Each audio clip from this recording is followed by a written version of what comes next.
नमस्कार. माझ्या व्हिडिओमध्ये तुमच्या सगळ्यांचं खूप खूप स्वागत.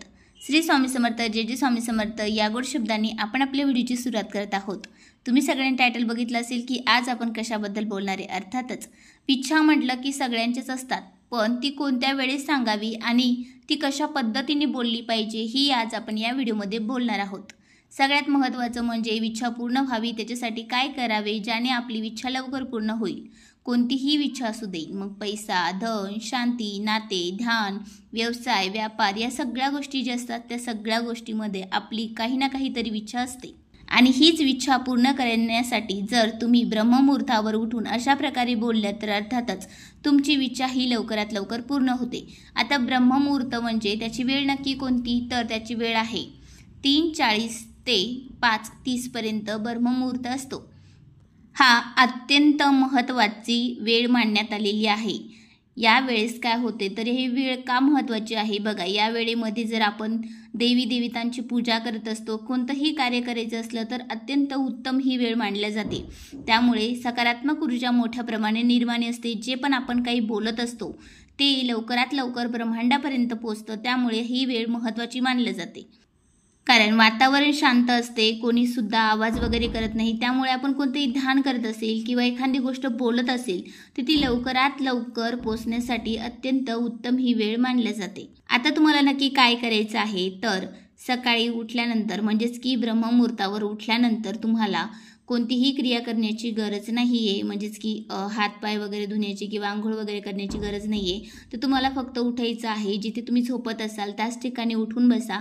आपल्या चेहऱ्यावरून छान पद्धतीने हात वगैरे फिरून घ्यायचा, कारण आपल्याला फ्रेश वाटलं पाहिजे. त्यानंतर तुम्हाला काय करायचं आहे की हळूहळू आपले डोळे मिटून घ्यायचे आहे.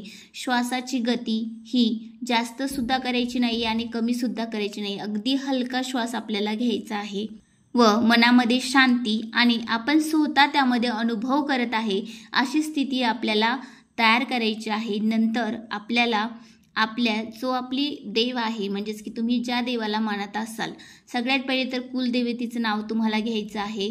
त्यानंतर ज्या देवावर तुमची श्रद्धा असेल किंवा तुम्ही ज्या देवाला मानत आहात त्या देवाचं नामस्मरण तुम्हाला जे आहे ते 10 मिनटं डोळे मिटून शांत घ्यायचं आहे. म्हणजे थोडक्यात की जप करायचं आहे. जसं की उदाहरण श्री स्वामी समर्थ. म्हणजे तुम्ही जर तुमच्या देवाचा जप करत असाल तर अर्थातच एक टून जे आहे ते तयार होत असतं. जसे की श्री स्वामी समर्थ, श्री स्वामी समर्थ, श्री स्वामी समर्थ. तर इथे जे आहे ते मोठ्या प्रमाणात लय निर्माण होते आणि ते वातावरणामध्ये शुद्धता आणि ऊर्जेचा स्रोत जे आहे ते मोठ्या प्रमाणात वाढवत असते.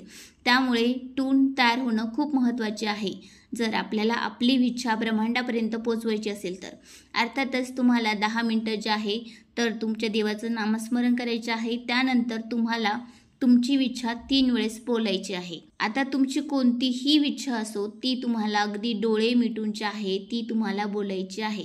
आता बोलायचीच नाही तर ती अनुभवायची आहे. म्हणजेच की सध्या तुम्ही त्या स्थितीमध्ये जगत आहात असं तुम्हाला वाटलं पाहिजे. जसे की उदाहरण, तुम्हाला एखादी गोष्ट घ्यायची असेल तर ती मी घेतली आहे, किंवा मग पैसा वगैरे असेल तर माझ्याकडे भरपूर असा पैसा आहे असं तुम्हाला बोलायचं आहे. आणि हीच क्रिया तुम्हाला 7 दिवस कंटिन्यू करायची आहे. अशा पद्धतीने तुम्ही तुमची इच्छा ब्रह्ममुहूर्तावर बोलून जे आहे तर ती पूर्ण करू शकता.